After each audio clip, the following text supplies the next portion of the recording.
La plus grande de nos richesses ne se mesure pas en millions.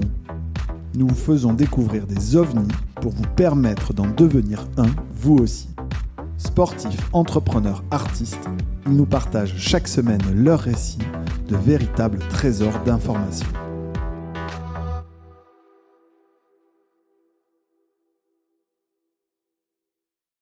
Bonjour à tous. Merci Laurent et merci Mathieu de participer à ce nouvel épisode d'OVNI. Et Laurent, je suis ravi de t'avoir avec nous pour que tu nous racontes un peu ton aventure entrepreneuriale dont tu es sorti il y a quelques jours, c'est ça? Tu es un homme libre? Ouais, merci. Alors, je ne sais pas si je suis libre, mais j'ai fait 10 ans chez Rizocar, donc entre la création et puis là, le 31 janvier où j'ai quitté mon job opérationnel. Donc, je reste au board pour suivre un petit peu l'activité. Mais oui, effectivement, ça fait un peu bizarre. Et à vrai dire, c'était quand même un bon shoot de bonnes vibes parce que tu sais, pendant 10 ans, tu gères tous les problèmes RH, tous les problèmes people. Et puis là, du coup, tu as tous ceux qui sont hyper tu vois, grateful, qui viennent te voir en te disant merci, c'est top et tout. Donc je suis à bloc là, j'ai l'ego gonflé, je suis au top. Et Mathieu, tu me disais avant qu'on lance que tu avais failli acheter une bagnole, c'est ça? Sur Rizocar et que vous connaissiez déjà. Et c'est pour ça que tu as jumpé dans l'épisode. Voilà, je ne l'ai pas fait, alors tu peux dire je ne l'ai pas fait parce que donc c'est pas bien, mais on n'est pas allé au bout. La prochaine fois, Mathieu. J'ai eu un sales, un conseiller, je sais pas comment on les appelle, mais qui était vraiment extra, qui comprenait ce que je voulais, qui suivait, sachant que moi je suis le pire pour les agents et les agents immobiliers et les gens comme dans les voitures parce que en fait je veux que des coups fumants, moi je veux que les meilleurs, les trucs les moins chers.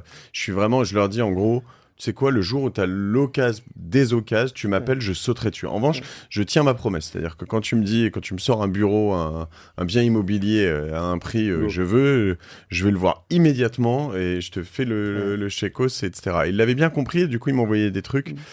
Mais j'avais failli me faire coller. On n'avait pas fait gaffe, c'était pas de sa faute, mais j'avais failli acheter un hybride diesel, ce qui est quand même un truc un peu chelou, le concept de l'hybride diesel, en tout cas en France, ça.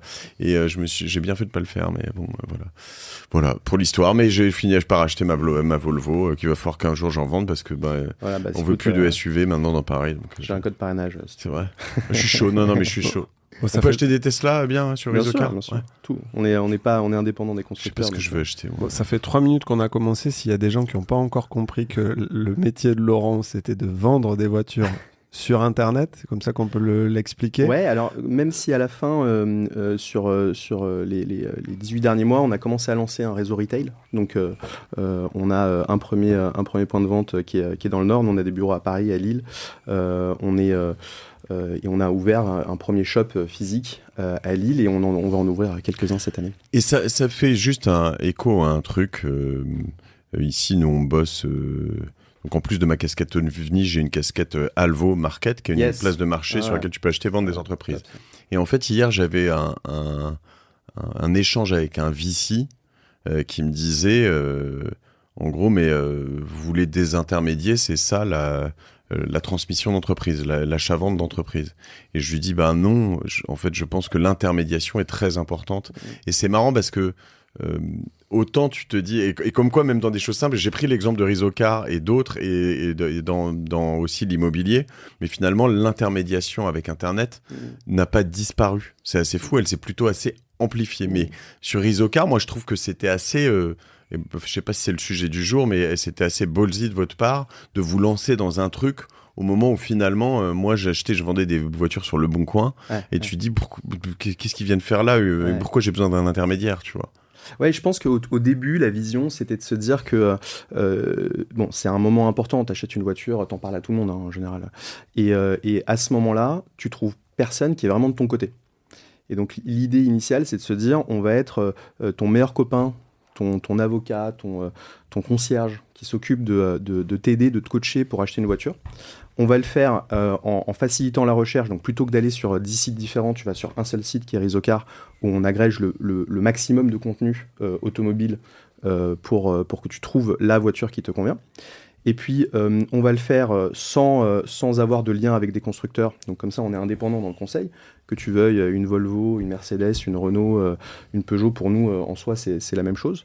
Et on va le faire partout, donc sans un prisme géographique. En gros, au début, quand tu achètes, tu cherches autour de chez toi. Oui. Et en fait, du coup, tu as peu de chances de trouver la meilleure affaire ou de trouver la voiture qui te convient le mieux. Toi, particulièrement, si tu cherches la meilleure affaire, tu n'as absolument pas intérêt à chercher autour de chez toi, tu as plutôt intérêt à chercher soit dans d'autres régions en France, soit dans d'autres pays en Europe. Donc c'est ça qu'on a fait. Au début, on avait 0 stock, donc là, promesse absolue de ne pas être gêné par tu vois, il faut vendre la voiture jaune que tu as sur le stock. Et puis après, au fur et à mesure, on s'est dit que finalement la promesse, c'était une promesse de sécurité aussi. Et donc là, on a commit, puisque 100% des voitures que tu peux acheter sur Réseau-Car aujourd'hui, c'est des voitures qu'on achète et qu'on revend. Donc soit c'est un petit peu comme McDonald's, tu arrives sur le comptoir à midi, il faut qu'il y ait un peu de stock parce que sinon tu as une file d'attente de 3 km. Donc on a une partie qui est du stock et puis une partie qui va plutôt être on demand. On va choisir la voiture au moment où c'est ce que tu achètes et que tu vends, c'est que c'est que tu peux pas me faire de bons plans parce qu'en revanche. C'est pour ça que tu as les deux. C'est-à-dire que tu vois, tu sais que des 3008, tu vas en vendre. Il y a une file d'attente à tel prix, tu sais que tu vas en vendre 200 dans les 3 prochains jours. Enfin, il y en a, j'imagine, tu connais les. C'est ça, c'est que. Non. Non, mais tu vois, tu as un peu le côté.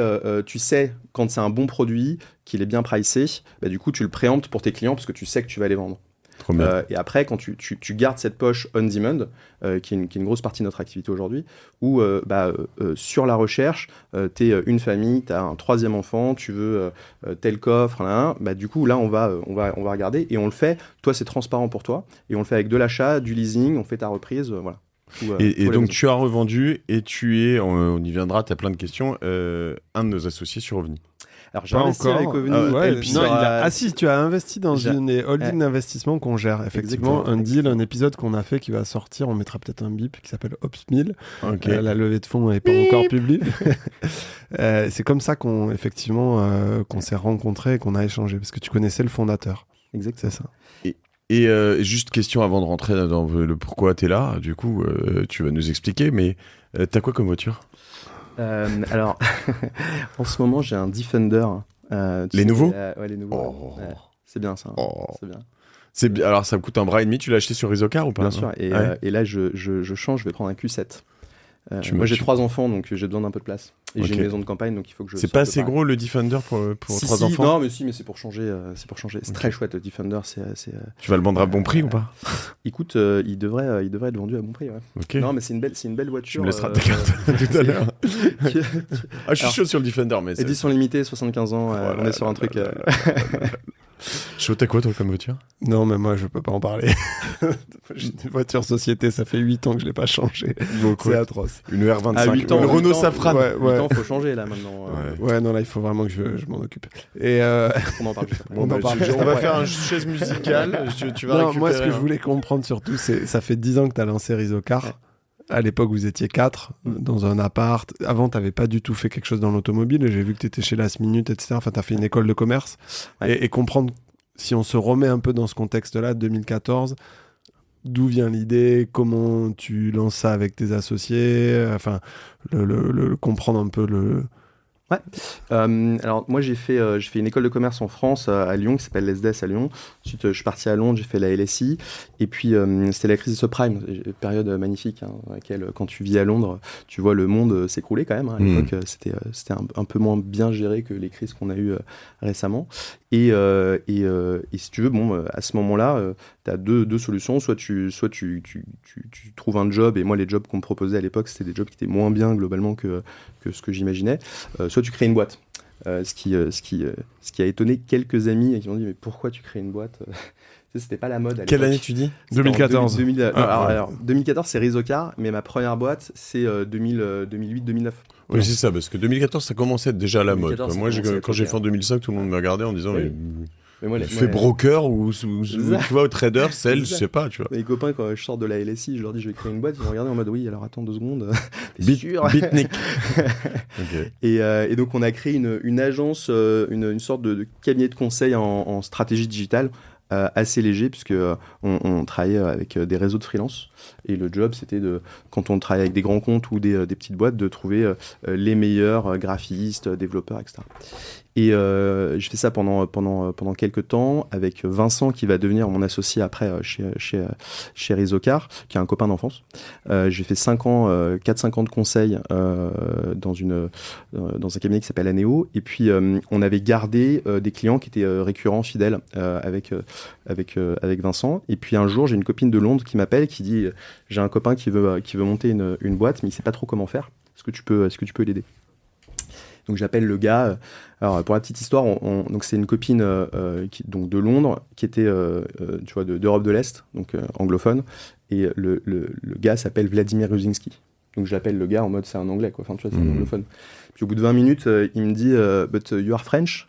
Je dis yes, me too. Donc bon tu vois, c'est me too. On habitait à 100 mètres l'un de l'autre, donc on se retrouve, tu vois c'est marrant. Et puis il commence à me parler de son idée qui à l'époque était juste de rassembler des annonces sur un site, ce qui n'existait pas. Et on se lance un petit peu dans ce truc. Je t'arrête parce que rassembler des annonces sur un site, j'appelle ça le Bon Coin par exemple. Nous on rassemblait des annonces de sites comme le Bon Coin. Donc sur le Bon Coin, tu as les annonces du Bon Coin. Ok, donc tu voulais toutes les annonces de voitures, en fait. Agrégateurs d'Europe. Ouais. Ok. Et en fait, quand tu cherches une voiture, à l'époque, et encore mais ils aiment pas ça. Ils aiment pas du tout ça Non, ils facilitent pas trop, non. Mais t'as le droit, ils peuvent pas t'en empêcher. Alors, en fait, ce qu'on faisait nous finalement, c'est le job de Google juste sur la voiture d'occasion. Ok. Voilà. Donc tu rediriges. Il y a un côté un peu pirate. Avec la bande mobile.de, tout ça, avec tout le monde, là, t'avais. Ouais, avec tous les principaux infomédiaires d'Europe. Et t'es un gateway, finalement, tu crées un accès. Puis après, tu crées de la valeur ajoutée qui est... Donc on monte ça, donc avec Vladimir, Vincent, et puis on monte le truc et on se dit, on veut pas être une plateforme de lead, parce que je suis un peu maniaque client et tu vois, j'envisageais pas que tu puisses envoyer un lead sur une visite à 5 contreparties différentes qui vont avoir 5 traitements. Il y en a un qui va être top, l'autre qui va être moyen. Et donc, on se dit, on va verticaliser le traitement client et on va avoir les sales chez nous. Le conseiller à qui tu as parlé, on va l'avoir à la maison. Et donc, du coup, tu crées, tu te dis, super, tu trouves une voiture, elle est à 500 km de chez toi. On t'a facilité la recherche, maintenant comment tu fais? Enfin, tu vois, moi je sais pas acheter une voiture à 500 km. J'ai pas envie de faire 500 bornes, arriver là-bas, la voiture elle est pas bien. Et donc on a créé on a été pionniers sur de l'inspection. Donc tu identifies une voiture et puis on envoie un spécialiste qui va checker la voiture pour toi. Sur la base d'un rapport, on dit ok, go, no go, on négocie la voiture, on s'occupe du coup de la rapatrier, de l'immatriculer, de la garantie. Et tu vois, on déroule cette pelote-là avec finalement un endroit où tu peux avoir le maximum de choix. On avait le plus gros catalogue d'annonces quand on a lancé Rizocar. Et puis tu peux acheter les voitures, tu peux vraiment exécuter. Donc on rendait tu vois, seamless l'achat de voitures en France, dans une autre région, à l'étranger. Donc en Allemagne, tu pouvais acheter une voiture. Et on te livrait la voiture cadeau à la maison. Et la première année, c'est combien de voitures? Pour avoir un peu en tête le 8. Mais la première année, faut te dire un truc, c'est que nous, on a lancé ça, on a eu une croissance du trafic assez forte. Okay. Donc on lance un site, ça devient très vite un site qui fait beaucoup d'audience. Parce que bien indexé, parce que vous avez fait du SEO, du SIA, comment ça s'est passé en fait? Au début, donc on lève, nous en 2014, on lève 440 000 euros. Okay. Ce qui est pas beaucoup aujourd'hui, mais à l'époque, tu faisais une demi-page dans les Échos.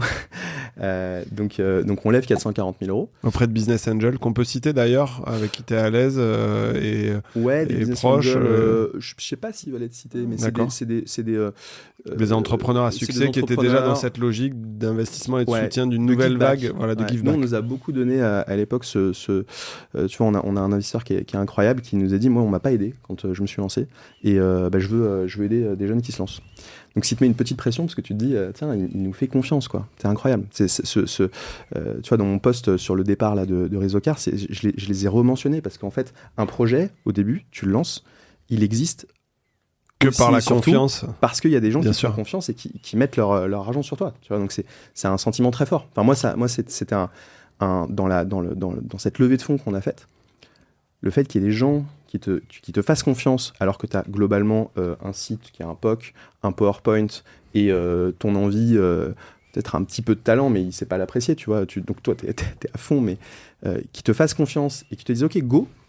Incroyable, tu vois. Et toi, juste, je fais cette petite parenthèse, d'être dans cette position-là aujourd'hui. Ouais. Donc on parlait de ce deal-là où tu as 2 entrepreneurs que tu connais, qui sont des réputés entrepreneurs, d'apporter aussi ta petite pierre à leur édifice et de réinvestir. C'est quelque chose qui est important pour toi. Du coup, 10 ans après, de te dire j'ai bénéficié d'un écosystème et de gens qui m'ont fait confiance et je vais continuer cette dynamique-là. Je pense que c'est hyper important et je me suis fait une règle de répondre systématiquement aux entrepreneurs qui se lancent et qui viennent te pinguer pour dire est-ce que tu peux prendre un peu de temps avec moi. Et donc, c'est à la fois, tu as un côté un peu pro bono, tu vois, tu t'accompagnes des entrepreneurs parce que tu aurais aimé que...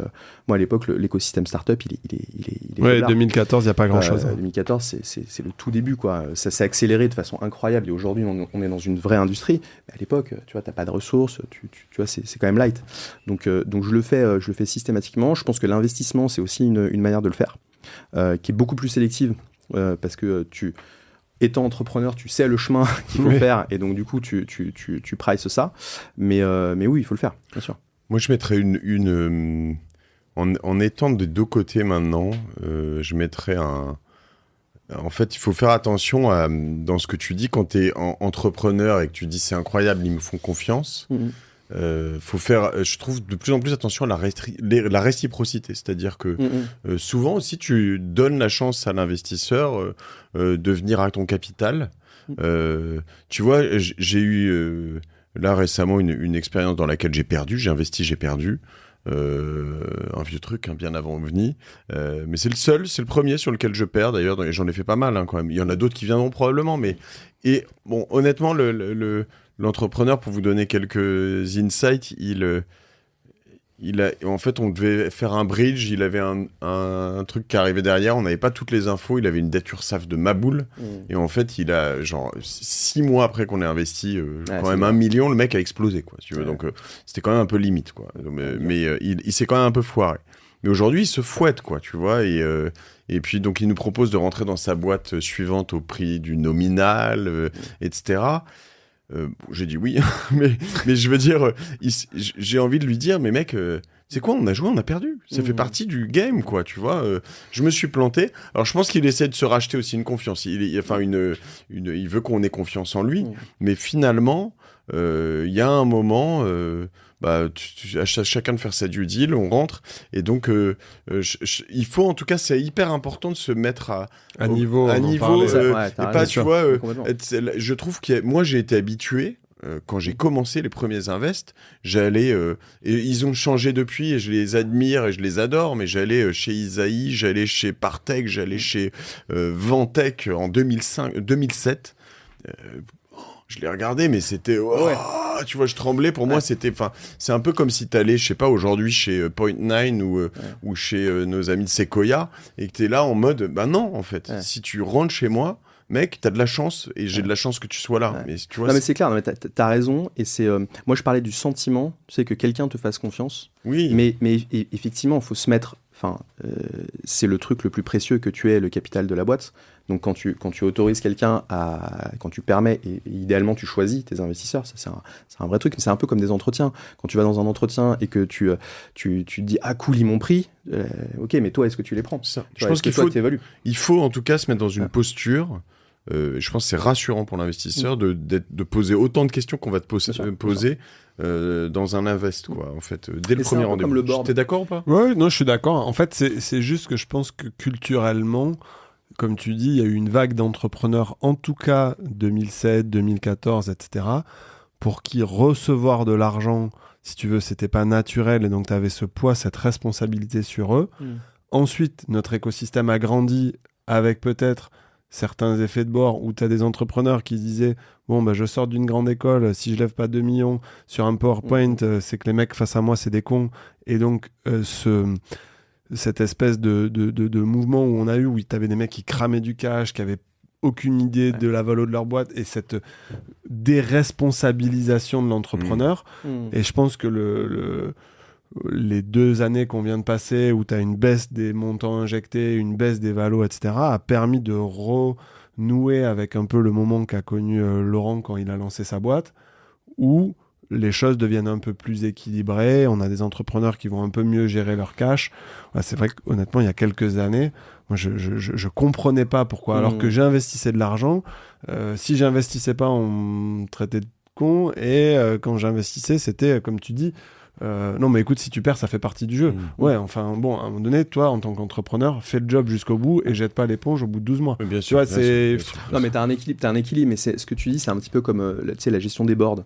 Ouais. Où t'as beaucoup d'entrepreneurs qui arrivent dans un board comme des écoliers en disant oh là là, tu vois, je vais avoir un bon point, etc. En fait, non, tu vois, le board, c'est une structure qui est au service de l'entreprise. Tu vois, t'arrives, t'es le patron du board, quelque part, quand t'es CEO. Donc, c'est les gens qui sont autour de la table. Même, c'est compliqué avec un fonds, parce que c'est lui qui a les poches profondes. Donc, il est... évidemment, tu dois toujours être... T'as ce jeu qui, parfois, peut être compliqué. Tu veux le convaincre que la boîte fait un bon job parce qu'il doit remettre autour d'après. Tout de même, le board, c'est au service de la boîte, quoi. Donc, t'es pas l'écolier, c'est équilibré. Comme je me suis incrusté un peu dans ce podcast, je vais pas partir maintenant, mais j'ai quand même une question. Je peux y aller? Ouais, vas-y, je t'en prie. Moi, j'ai ma liste, on a le temps. Quitte à découdre ton épisode, j'y vais à fond. Si tu veux, de toute façon, on est chez toi, on n'a pas le choix. C'est un peu une question d'actualité. En ce moment, je vois quelques VC. J'ai croisé hier Stéphanie Hospital, j'en ai vu d'autres, donc One Rack Time, c'est ça, au Soho House, où je la croise de temps en temps, alors que... Et j'en ai croisé, et en gros, j'ai l'impression qu'il y a un truc qui revient, qui me fait un peu peur, qui est à la fois normal et rassurant, c'est qu'en gros...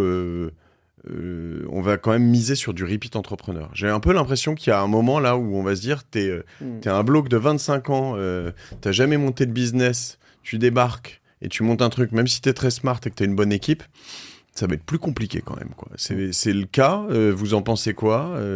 Il y a un côté rassurant, je pense que Laurent, si dans 12-18 mois il lance un projet, il y a 25 VC qui tapent à sa porte et qui lui font le chèque sans même discuter la valo. Il y a des stats là-dessus. Je pense que t'as raison, mais c'est là aussi, c'est peut-être ce que tu disais sur une notion de rééquilibrage. Je veux dire, tu sortais d'école, tu avais le tampon d'une grande école, tu voulais sortir un projet, tu avais beaucoup de capital qui se présentait. Et effectivement, du coup, ça crée probablement certaines formes d'abus. Peu importe le projet.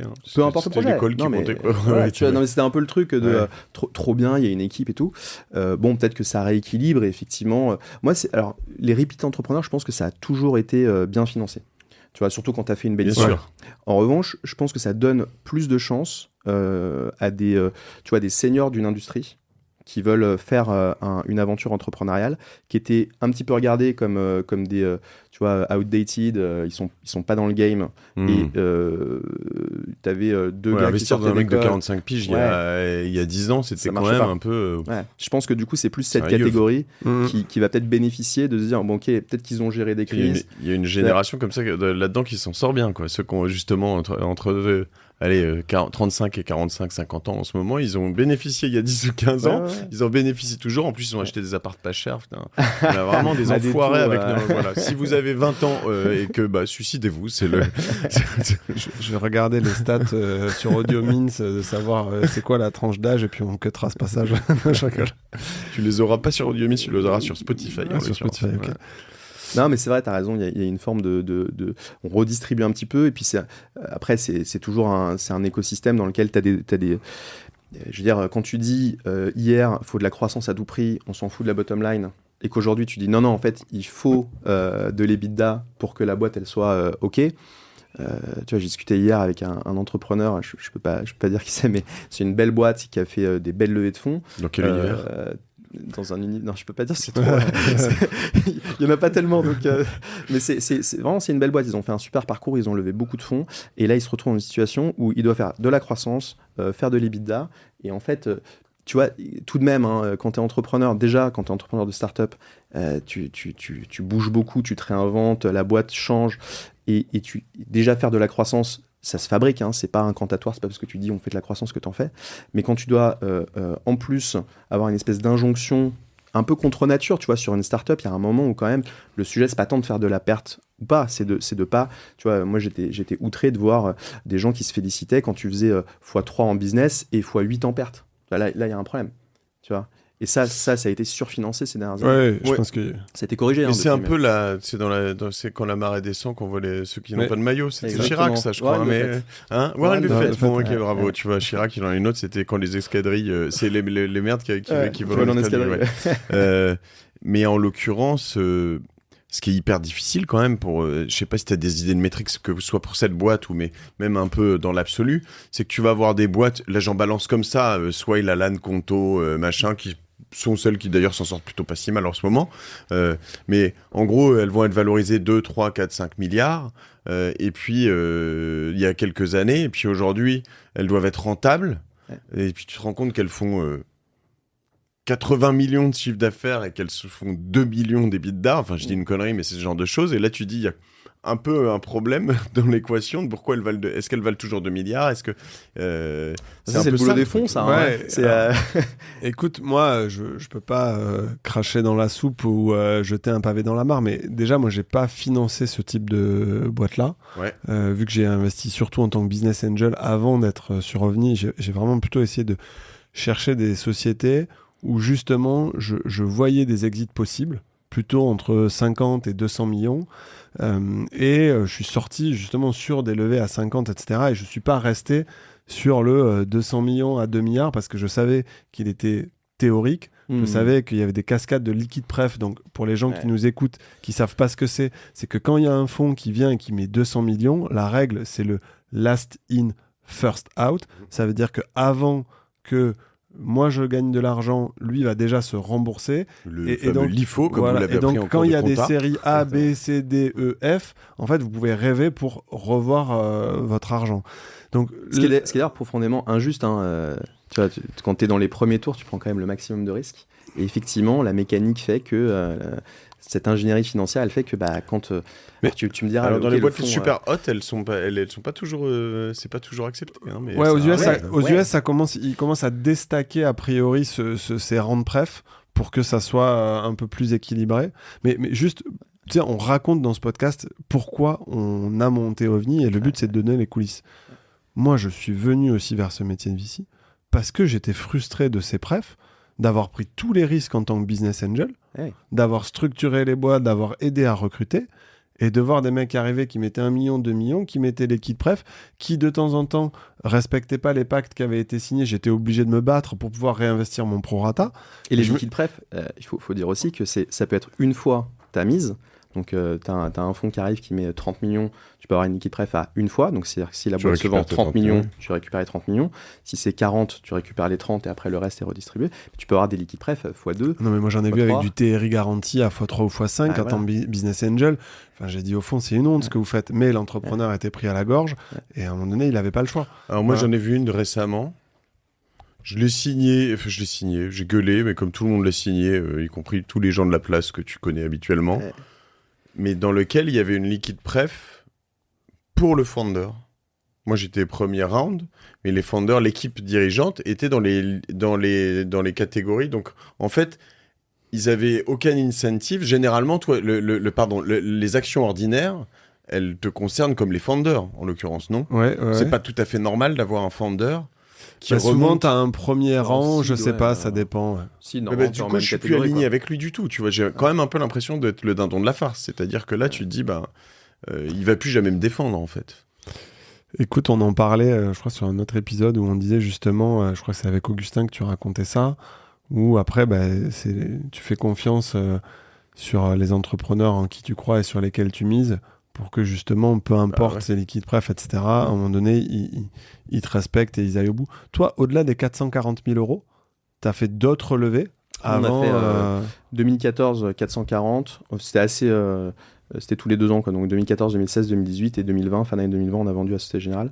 2014, 440 000 euros. 2016, 3 millions. 2018, 10 millions. Et ensuite, fin d'année 2020. Année 2020, splendide, parce que année de Covid, donc faire un deal pendant cette année-là, c'était quand même une aventure. Il avait été entamé avant ? Écoute, on a commencé à discuter juste avant. Alors nous, la situation peut-être un petit peu particulière, c'est que Société Générale était minoritaire chez nous sur le tour à 10 millions. Avec leur fonds Venture, Société Générale Venture, ou non ils étaient rentrés avec une ligne du groupe, une ligne un peu stratégique qui est pas qui est plutôt strat, et du coup on a commencé à discuter juste avant. Puis là, tu vois le truc arriver, là. Et puis, évidemment, quand tu es une banque dans cette situation, bon, tu es en première ligne sur l'économie, donc tu poses le crayon et puis tu suis l'activité. Et je pense qu'un des sujets qui était assez réconfortant pour eux, c'était qu'on était assez bon sur la prévision business, tu vois, pendant cette période qui était assez compliquée. Et en fait, on a repris pas très longtemps, on n'a pas posé le crayon très longtemps, et on a dénoué, donc à l'été, on avait une LOI, puis le temps de faire les due deals, etc., on a finalisé. Sachant que je ne sais pas si je suis un cas particulier, mais moi, la voiture que j'ai achetée, donc la dernière, je l'ai achetée en mai ou juin 2020, mais genre le premier jour, elle était à... J'ai triché, elle était à 101 km. Tu sais, ils avaient fait un moment où tu avais le droit d'aller à 100 km de chez toi. Ouais. Elle était à 101 ou 102 km de chez moi. Oui, ça va. Et en l'occurrence, je suis allé la chercher comme ça, mais vraiment le premier jour où je pouvais le faire, tu vois. Donc, c'est assez marrant de ce besoin d'aller chercher, tu vois, ce truc directement, comme si, je sais pas, c'était un besoin, un truc, une sorte de libération. Je sais pas s'il y en a eu beaucoup. Nous, c'était pas une super période business, parce que enfin, tout de même, tout le monde pensait à autre chose. Hein. En revanche, on continuait à opérer, quoi. Donc, en partie, une partie de notre activité continuait. Donc, c'était largement en dessous de ce qu'on imaginait, de la structure, etc. Mais on n'a pas baissé le rideau. Tu vois. Et vous l'avez vendu combien, la boîte ? On l'a vendu pour un montant qui n'est pas il essaye à chaque fois. Toujours poser. Alors je vais reformuler ma question. Selon la presse. Figure-toi que selon la presse, il n'y a pas de montant qui est sorti. Ah bon ? Donc il n'y a pas eu de fuite. Okay. Non, mais c'est tu vois, Société Générale, c'est un groupe coté, évidemment, c'est une banque. Donc on a annoncé après la clôture de la bourse. Tu vois, c'était bien. Et dans leur compte. Alors j'allais dire, tu sais, tu peux poser la question beaucoup plus finement. Tu dis, vous étiez 250 collaborateurs, vous faisiez quoi à peu près comme chiffre d'affaires au moment où vous avez vendu ? C'est ce que je fais généralement, j'ai plus de temps sur Génération Multiple. D'habitude, t'as pas un déjeuner. Tu prends les métriques. C'est ça. Vous étiez rentable ? Mais écoute, je pense que déjà, ce qui est important, moi je voulais... Le mieux, c'est vous vendiez combien de voitures ? Ça, l'info, on te la donne à peu près généralement, par an. Nous, je sais pas qu'est-ce qu'on communiquait comme chiffre à l'époque, mais en fait, si tu veux, moi, le sujet, c'était très simple, et on parlait de la confiance avec les actionnaires. Moi, je voulais être sûr que, je pouvais regarder une fois la vente effectuée tous mes actionnaires dans les yeux et leur dire, les gars, j'ai fait le max. Et ça, je peux le dire aujourd'hui.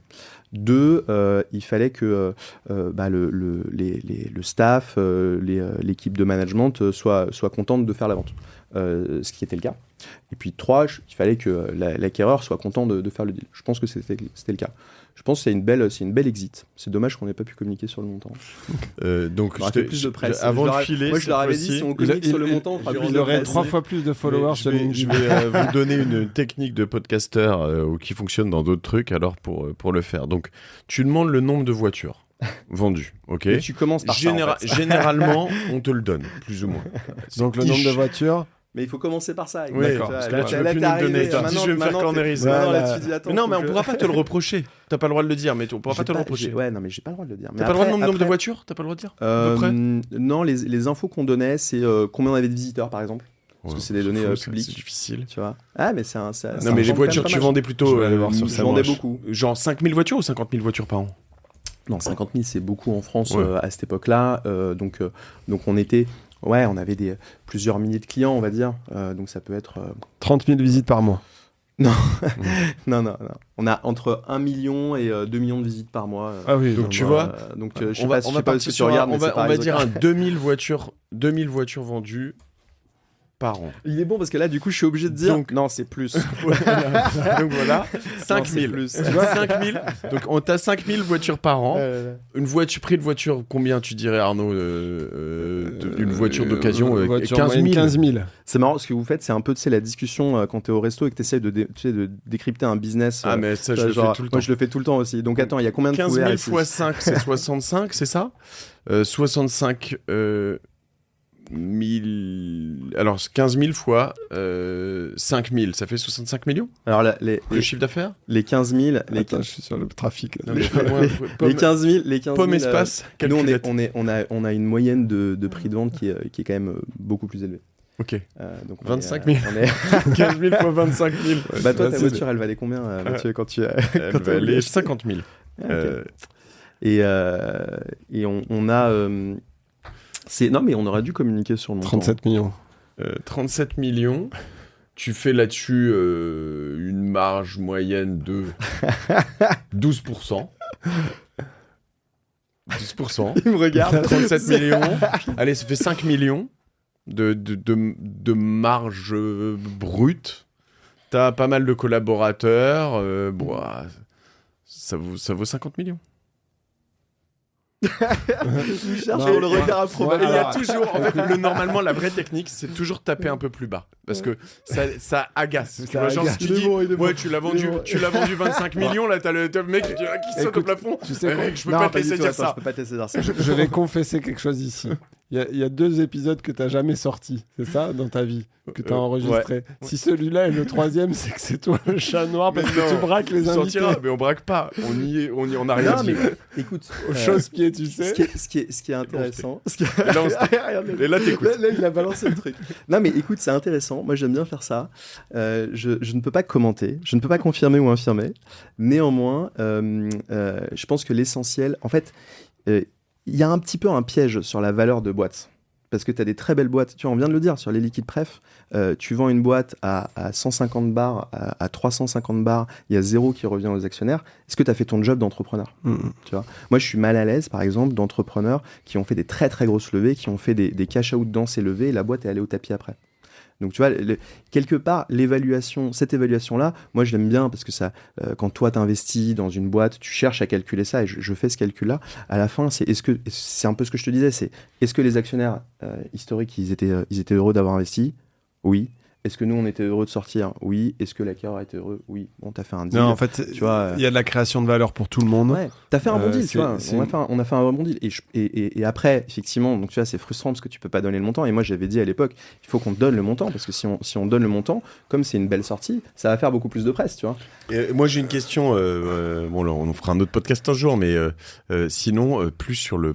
Alors, j'ai pas le nom de la boîte chez Société Générale. J'ai parlé de leur concurrent, c'est Arval, c'est ça. Donc. Alors, chez Société Générale, tu as ALD qui fait le leasing pour les corps, qui a racheté LeasePlan, donc c'est devenu le leader mondial et donc eux, ils ont un volume, voilà. Et vous récupériez ces voitures notamment ou pas du tout ? Sinon, vous êtes concurrent un peu quand même quelque part. T'es pas vraiment. Non, t'es plutôt. Nous, on est plutôt la vitrine B2C, tu vois, du groupe. Sur l'occasion, et donc on fait du leasing mais plutôt sur la voiture d'occasion. ALD, LeasePlan, c'est des flottes d'entreprises, etc. C'est effectivement un gros vendeur de voitures d'occasion en France, hein. C'est des volumes qui sont colossaux, donc effectivement si tu parles de synergie, pourquoi c'est intéressant pour Société Générale d'avoir acheté Rizocar ? Déjà, tu as un carrefour d'audience qui est l'un des premiers en France. On est le 3e carrefour d'audience sur la vente de voitures en France. Donc déjà, tu sais que tu as sécurisé ça. Tu sais que du coup, les financements sur ce carrefour d'audience, c'est des financements Société Générale. Ok. Ensuite, et donc tu as le développement de la boîte. Là, on a parlé du site, il y a le retail, etc. Ok. Ensuite, tu as la vente au sein du réseau d'agences du groupe Société Générale. Et donc ça, c'est ce qu'on a fait ces dernières années. On a développé un site qui est dédié aux clients du groupe. Donc tu as quand même quelques millions. Tu as 7, 8, 9 millions de clients qui vont dans leur agence pour acheter des voitures aussi. Hein. Tu vois, tu fais un crédit conso, tu fais du leasing, tu vas dans ton agence Société Générale demain matin, tu demandes un financement automobile, on doit te parler de Rizocar. Okay. Et donc là, il est incentivé si jamais il vend. Alors c'est un gros sujet. Il est incentivé, ouais. Et après, tu as ALD, effectivement, tu le dis. ALD, c'est le leader mondial du leasing pour les entreprises, qui se développe aussi. Hein, tu as du remarketing, donc il y a une connexion qui est évidente. Et en revanche, tu perds toutes les voitures, par exemple, je parlais du coup, je les ai oubliés, BNP et Arval. Ouais. Eux, ils veulent plus bosser avec toi, ils veulent plus te vendre de voitures ou ils s'en foutent, ils non, vendent mais tu peux acheter, tu t'achètes. Après, c'est Arval, ils ont un remarketing avec des enchéristes, etc. Okay. Et charge à toi de savoir si c'est la meilleure idée d'acheter chez eux ou d'acheter ailleurs. Okay. Mais c'est une industrie qui a quand même... c'est ce qui s'est passé en 10 ans, c'est incroyable. Tu vois, c'est une industrie où moi, au début, quand j'ai commencé, j'allais voir des fonds, ils pensaient que j'arrivais avec, tu vois, une salopette, puis du cambouis, et puis, tu vois, on est garagiste, quoi. Et donc, t'as cette industrie de la mobilité, non, mais c'est vrai, tu vois, t'as un côté, c'est marrant, donc, t'as une chemise. et c'est une industrie dans laquelle il y a eu beaucoup de mouvements, et voir un acteur bancaire comme Société Générale prendre des positions qui sont assez fortes là-dessus. Je pense que le groupe Société Générale sur la mobilité, c'est le groupe leader en Europe by far. Tu as d'autres groupes qui avancent très bien, mais les assets de Société Générale, ils sont incroyables. Du coup, tu vois, ça te fait un bon cercle de solutions à proposer à tes clients, et c'est un petit peu ça le sujet, tu vois, des banques, des assureurs. C'est comment tu compites avec, en l'occurrence sur la voiture, comment tu compites avec un Stellantis. Qui verticalise à fond aussi, qui crée ses plateformes, qui va te servir côté client et côté entreprise. Salut Mathieu. Salut, merci. N'oubliez pas de vous abonner au LinkedIn de Laurent Potel. Et puis, il répond à tout le monde, il l'a dit. C'est vrai. Je réponds. Puis au mien, et puis au tien évidemment, Arnaud Laurent, et puis de vous abonner à ce podcast, surtout très important. Merci, c'était un grand plaisir. Merci Mathieu, merci. Excusez-moi à bientôt. À bientôt. T'es chez toi, tu fais ce que tu veux, de toute façon. Salut. Écoute, non, mais c'est marrant. Je trouve que quand les gens me demandent mais pourquoi tu fais ces podcasts, et j'explique que je le fais entre midi et 2 comme aujourd'hui, on n'a même pas déjeuné, et ça risque de nous faire rater notre déjeuner. On va finir avec un club sandwich ou le soir tard, mais que c'est un peu ma récréation. Et c'est un moment où on met le téléphone en mode avion et on peut justement raconter ces histoires-là, que moi j'ai eu la chance que tu me racontes plusieurs fois lors de déjeuners, etc., mais qui n'étaient pas rendus publics.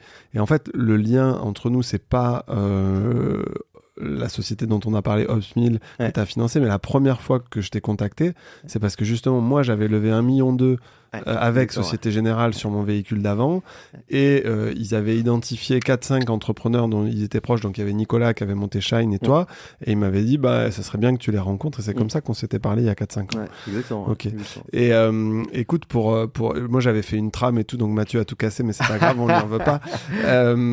Sur cette industrie effectivement de la voiture qui a beaucoup évolué et beaucoup changé, toi, en fait, à ta manière, en intégrant un groupe comme Société Générale, tu participes à la transformation du métier de banquier aussi. C'est-à-dire que non seulement tu as amené cette espèce de révolution sur votre marché de la vente de voitures d'occasion en agrégeant tous ces flux, en faisant grossir, etc., mais quand Société Générale te rachète, la vision derrière, c'est ça, c'est participer à la transformation du groupe. Est-ce que tu veux t'exprimer là-dessus? Tu peux, je sais pas. Il faudra leur demander. Ouais. Mais de ma fenêtre, c'est un petit peu le même sujet sur je parlais des assureurs à l'instant. C'est tu cherches à créer le maximum de valeur pour tes clients, quelle que soit ton industrie. Là, en l'occurrence, dans le groupe Société Générale, il y a une activité assez forte avec la mobilité, et la figure de proue de ça dans le groupe, c'est ALD. Tu as la transaction du siècle dans le leasing avec le rachat de LeasePlan qui fait d'ALD le leader mondial. Tu regardes le marché évoluer de l'achat de voitures à la location avec option d'achat, à la location longue durée, tu vois ce marché évoluer, et ça veut dire qu'en fait, il y a un changement profond dans la structure de ce marché. On va dire, il y a 10 ans, tu avais des zones très bien délimitées entre les constructeurs qui produisent des voitures, les distributeurs qui distribuent ces voitures, et les banques qui les financent. Ok. Et puis, le marché s'est transformé, a évolué. Il y a eu la crise du Covid qui a renversé la table sur beaucoup de fondamentaux de cette industrie. Et donc, du coup, tu as les constructeurs qui ont créé des banques il y a maintenant bien longtemps, qui faisaient plutôt du crédit, donc qui étaient en compétition avec les banques, mais les banques traditionnelles avaient quand même une assise assez forte là-dessus. C'était moins naturel d'aller faire du crédit chez ton constructeur, avec la banque du constructeur, que de le faire dans ta banque. Mais bon, le leasing a été poussé largement par l'augmentation du prix des voitures. Bien sûr. Donc, tu vois, pour te donner un exemple que je trouve parlant, c'est dans l'imaginaire de quelqu'un à qui tu poses la question sur le prix d'une voiture, par exemple une Clio. Dans l'imaginaire, une Clio neuve... Je rigole parce qu'en fait, c'est ma voiture. Je vais le confesser parce que je l'ai pas dit tout à l'heure. C'est une vieille Clio 75 chevaux. C'est une essence, Youngtimer. vraiment c'est une Youngtimer maintenant. Un truc basique de chez Basique.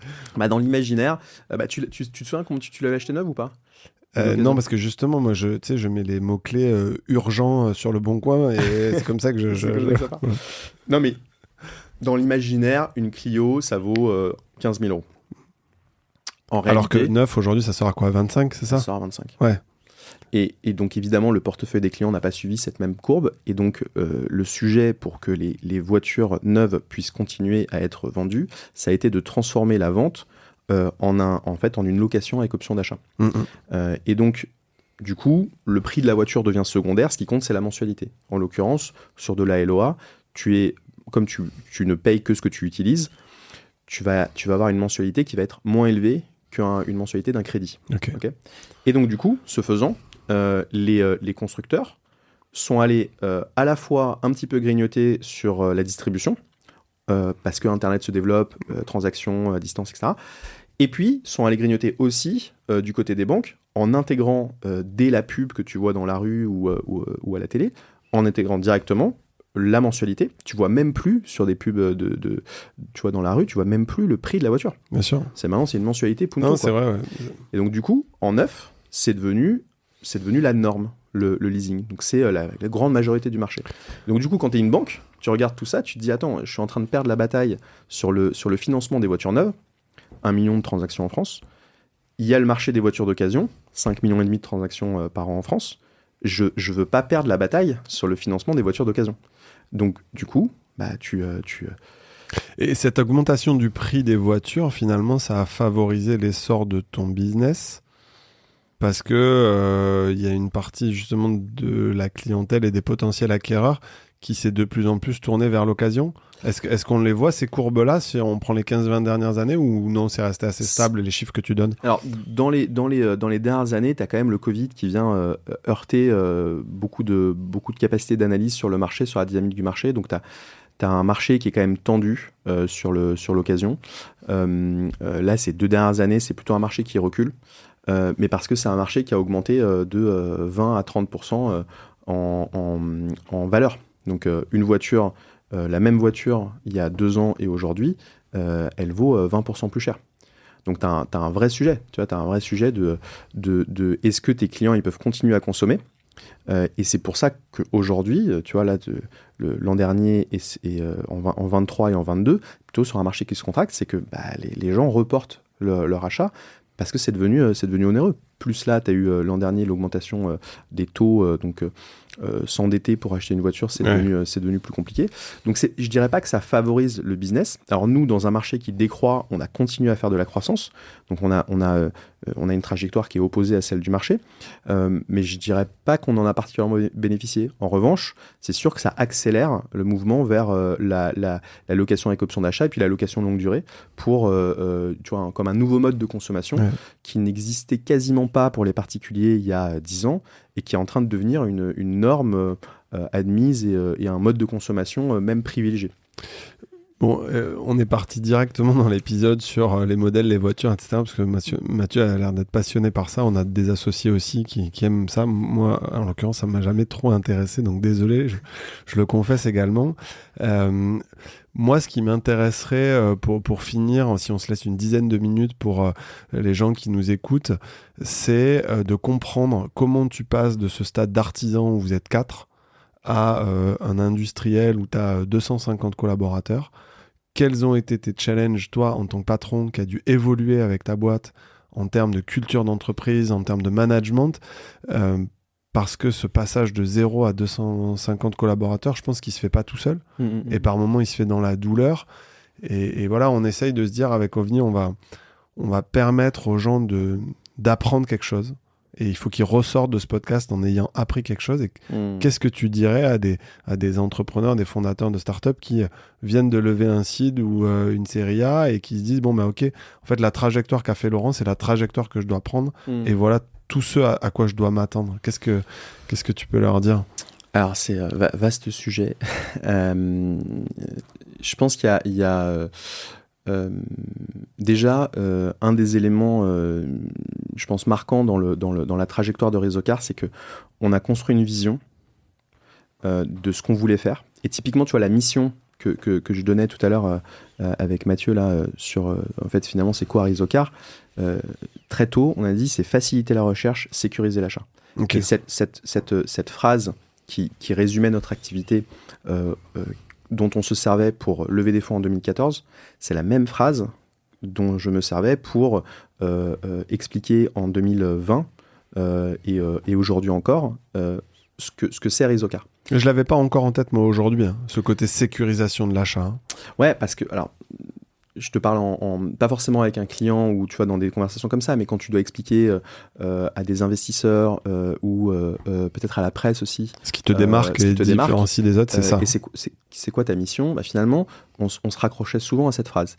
Et je pense que du coup, de fait, même si on a eu beaucoup de développement et on a fait des tests, tu vois, globalement, on avait quand même une bonne vision de ce qu'il fallait qu'on exécute. Typiquement, il y a beaucoup de gens qui nous ont dit « Mais pourquoi vous faites pas les motos ? Pourquoi vous faites pas les bateaux ? Pourquoi vous faites… » Tu vois, et en fait, tu dis bah, « Nous, notre job, c'est la voiture. » On fait un truc, on le fait bien. Et voilà, on scale. On se construit cette vision et ensuite on exécute. Et pour exécuter, je pense qu'il y a, bon, ok, la strat, tu peux faire, on peut en parler des heures, mais il y a un élément, je trouve, qui est venu très tôt chez nous et qui probablement est un élément qui est pris comme optionnel, soit qui est pris comme étant un peu incantatoire. C'est quoi la culture de la boîte. Et très très tôt, tu vois, je pense qu'on était une vingtaine, 20-25 on va dire. Très très tôt, on a formalisé ce que c'était la culture de la boîte. Donc c'était quoi, un PowerPoint ? C'était, alors, déjà, Word, des questions, déjà le pourquoi, c'est parce qu'en fait, quand t'es 3, 4, 5, 6, 8, t'es dans une pièce, tout le monde se touche, tu sais, tu le vois tout le temps, tu t'appelles, t'es tout le temps, tu as une espèce d'osmose, tu vois. Et de fait, souvent la culture, c'est l'impulsion des fondateurs, c'est un peu le reflet des fondateurs, ça se fait assez naturellement. Et quand on était une trentaine, on va dire, moi j'ai ressenti le besoin d'atterrir sur, mais en fait c'est quoi tu vois, c'est quoi travailler chez Réseaucar, qu'est-ce qu'on recherche, et donc on a écrit, tu vois, moi j'ai écrit un truc et on a parlé, alors c'est facile de rentrer par les valeurs, donc nous les valeurs clés au début c'était la transparence, parce que le marché était opaque, on voulait être transparent avec les clients et donc on est transparent en interne. C'était l'exigence, parce qu'on veut, c'est acheter une voiture, tu peux vite faire une mauvaise affaire, donc on voulait être exigeant pour nos clients, donc on était exigeant aussi en interne. Et puis c'était l'esprit d'équipe, parce qu'on est dans la même équipe avec notre client, et parce qu'en interne, on voulait avoir cet esprit de corps. C'était décomposé comment en interne chez vous, les équipes, du coup ? Nous, on a pas mal de tech, d'acquisition de trafic, donc digital, marketing, les sales. Et les OP qui font le déroulé une fois que la vente donc 4 pôles, c'est ça ? Ouais, alors après tu as la finance, les RH. Ouais. Et donc dans chacun de ces pôles, tu es arrivé très vite à trouver des hommes clés sur lesquels tu as pu te reposer. Comment tu as fait ce passage de 30 à 250 ? Non, au début c'est toi, hein. Enfin, au début c'est tu vois, on s'est répartis avec Vladimir, Tristan, Vincent. Ouais, vous aviez la chance d'être plusieurs. Puis, on était plusieurs, et puis on avait ce principe d'organisation à géométrie variable.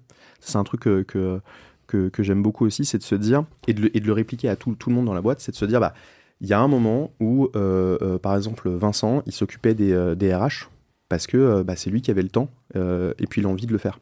Puis à un moment, il a plus le temps, ou plus l'envie de le faire, parce qu'il y a d'autres sujets ailleurs qui l'appellent. Du coup, tu te répartis, tu vois.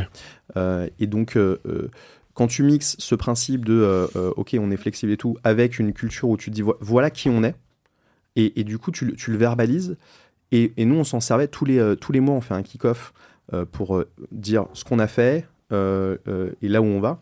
Et on injectait beaucoup d'éléments de culture pour être sûr qu'on était sur la même longueur d'onde avec tout le monde. Tous les mois, c'est quoi, 1 heure, 2 heures? Tous les mois, c'était un kick-off. Vous étiez à Boulogne, c'est ça? On était à Boulogne, on est toujours à Boulogne d'ailleurs.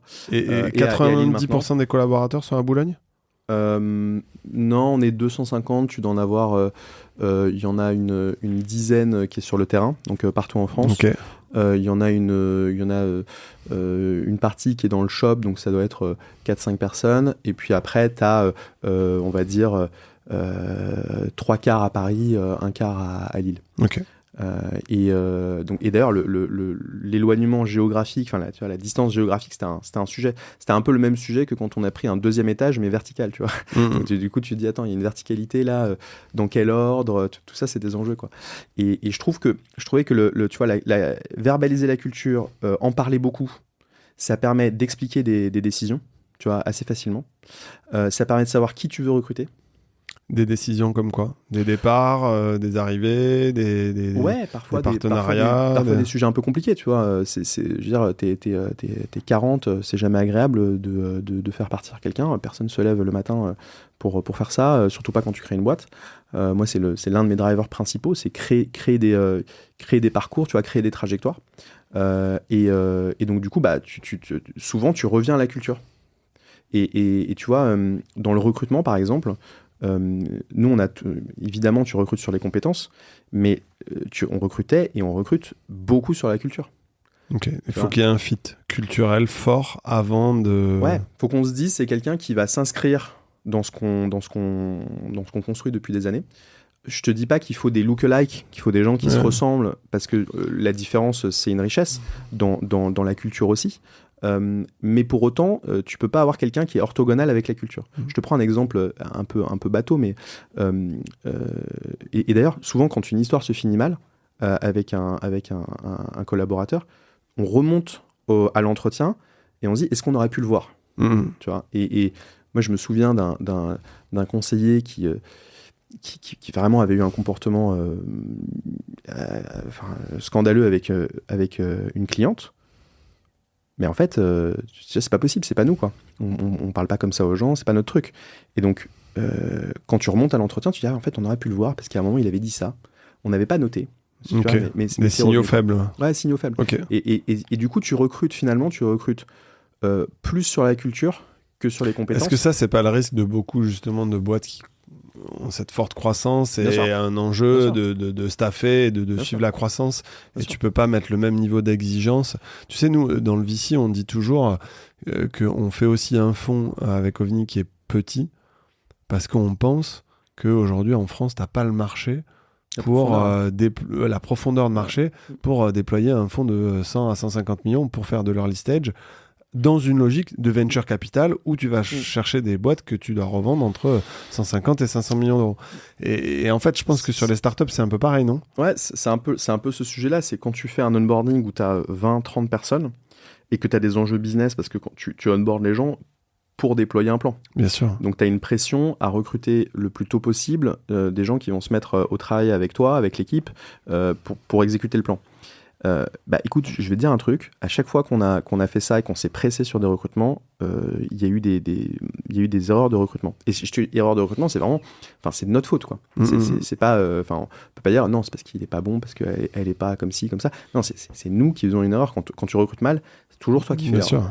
Et à côté de ça, tu vois, il y a pas longtemps là, quand je suis parti en fin janvier, il y a une de nos collaboratrices qui est là depuis quelques années, qui s'appelle Lubna.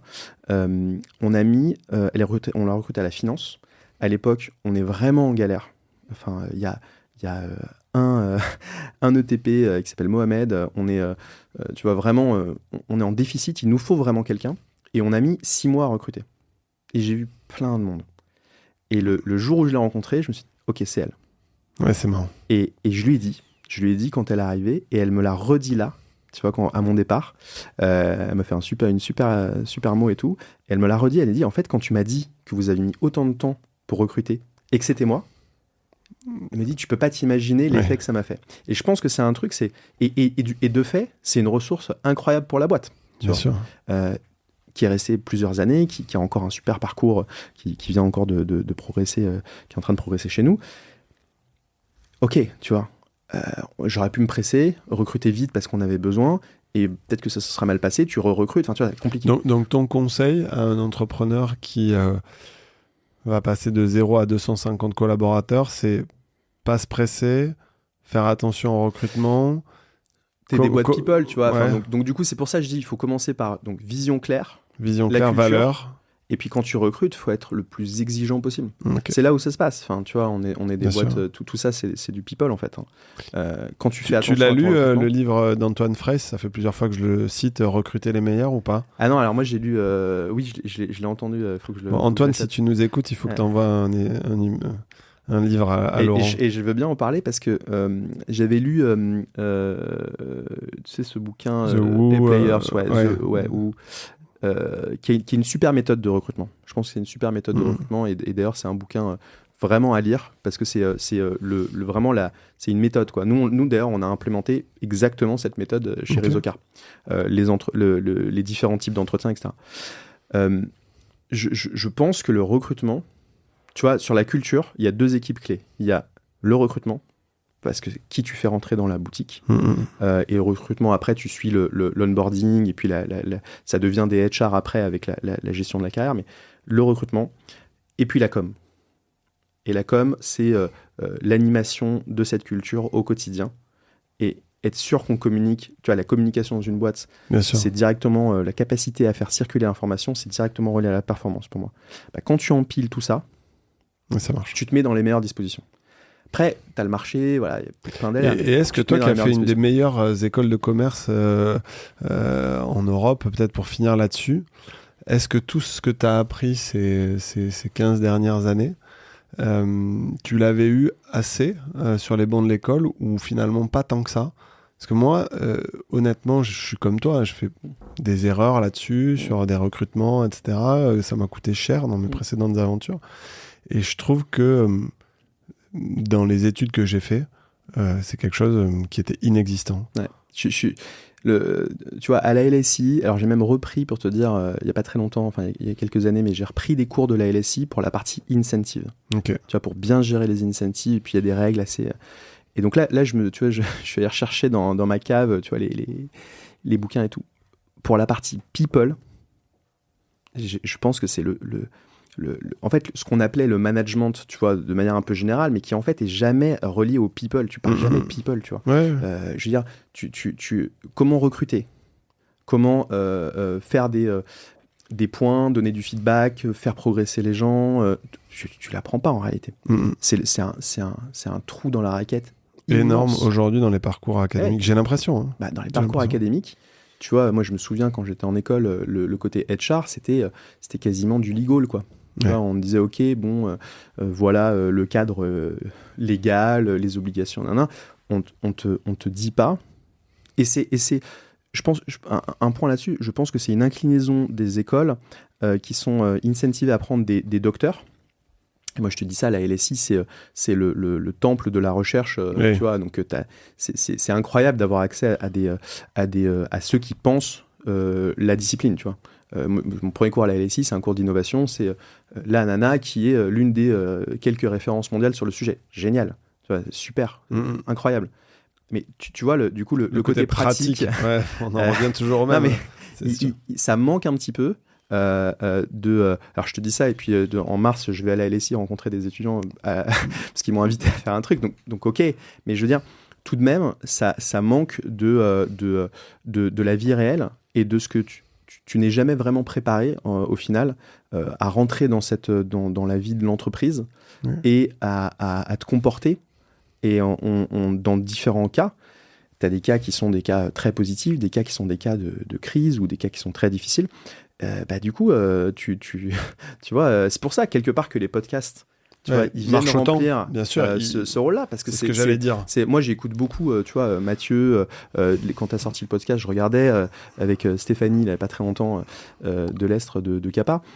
C'est des vrais témoignages. Donc, tu vois, tu peux pas dire que je veux dire, tu livres de l'authenticité du vécu et c'est pour ça que les formats longs sont hyper intéressants parce que cette conversation, être la petite souris dans une conversation sur ces sujets-là, bah, finalement, c'est peut-être l'un des seuls moyens de t'éduquer, de progresser quand t'es jeune, quand t'es moins jeune. Tu vois, moi, j'adore écouter, avoir des feedbacks, discuter, et puis pouvoir avoir les best practices, tu vois, les tips que tu peux mettre en place.